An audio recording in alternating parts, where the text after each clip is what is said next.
3, 2, 1. Hey, white people, let's talk about Juneteenth. So first of all, let's be really clear. I am no expert on Juneteenth. In fact, me and all my white privilege did not know what Juneteenth was until last year, 2020, after George Floyd was murdered. So let's get clear on what it is. First of all, Juneteenth is also known as Emancipation Day, and it marks the day when Union soldiers, led by Major General Gordon Granger, arrived in Galveston, Texas to announce the end of the Civil War and the end to slavery. Now, it was June 19th, 1865, and although the Emancipation Proclamation had freed the slaves more than 2 years before, there was minimal occupation by troops, Union troops in Texas. So there was a 2.5-year span between the Emancipation Proclamation and Juneteenth. Now, each year, Juneteenth is a day for the Black community to celebrate their freedom. So let's get into what white privilege is a little bit, and I'm going to explain it in a story. So first of all, white privilege does not mean that you didn't work hard, does not mean that you were handed things. It does not mean that you didn't have a struggle. It does mean that you are able, as a white person, to feel safe and secure wherever you go. And when you leave your home in the morning, whether it's to go to work, to the grocery store, to do whatever you do in your life, you don't have to twist yourself into certain boxes in order to fit and not get harassed. So it means you're safe and secure. You don't have to do flip turns in your mind in order to make sure that you're not harmed by others, okay? So how does this play out in our lives? A couple of weeks ago, I was talking to a relative who happens to be a white woman, and she and I were discussing the fact that some of these racist statues are being torn down. And the statement was, I understand, but I don't know why we're pulling down these statues because it's erasing our history.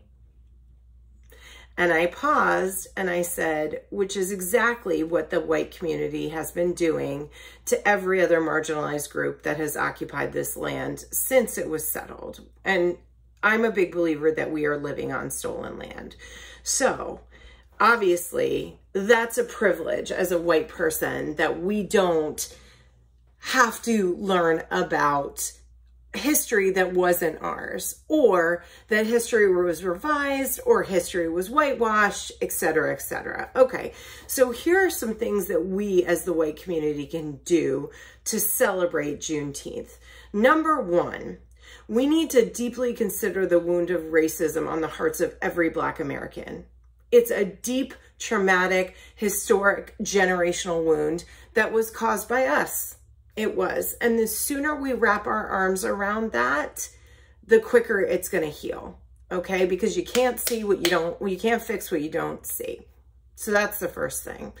The second thing is read, educate yourself, familiarize yourself with Black history, Black poets, Black leaders, Black achievements, Black joy, Black excellence. And there's a lot out there. And don't lean on the Black community for them to curate who you should look for. Google it, okay? Another thing you can do is stop talking about how uncomfortable it is to talk about racism and white supremacy and police brutality, because guess what? We're okay being a little uncomfortable because people of those other communities that are suffering at the hands of the police and these systems of oppression that the white community built are dying. They are dying. So we can sit with our feelings a little bit. And it's okay to be uncomfortable, because guess what? Growth happens when there's friction and discomfort. Think about if you're an athlete and you've never lifted weights before. It's uncomfortable in the beginning, right? But as you get practiced, as you educate yourself, the pain and discomfort goes away. So start getting comfortable in the unknown, which is all of these things that the Black community has suffered at the hands of the white community, okay? Stop being afraid of your own internalized white supremacy. Now, here's how I explain white supremacy to my clients. White supremacy is not an event. It's not a person. It's a system of oppression and policies and procedures that point to, and institutions that point to white being supreme, okay? That's all it is. It's the thought and the constructs of white being the supreme race, okay? Which is just a construct. Just like gender is a construct, just like race is a construct. Somebody made it up a long time ago and we just went, okay, and went along with it, okay?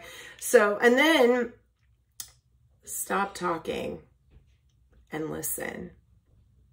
Listen. Listen deeply to what people are saying, because at the base of this, it's just asking. Everybody is just asking to be treated like a human and for us to be humans. So just the way you intentionally think about caring for your children, caring for your body, that's all the Black community is asking us to do, to intentionally be human, be normal, not be performative, and think about this. Thank you so much. Make it a great day. And look inside yourself to see where you're propping up and breathing life into these systems of oppression.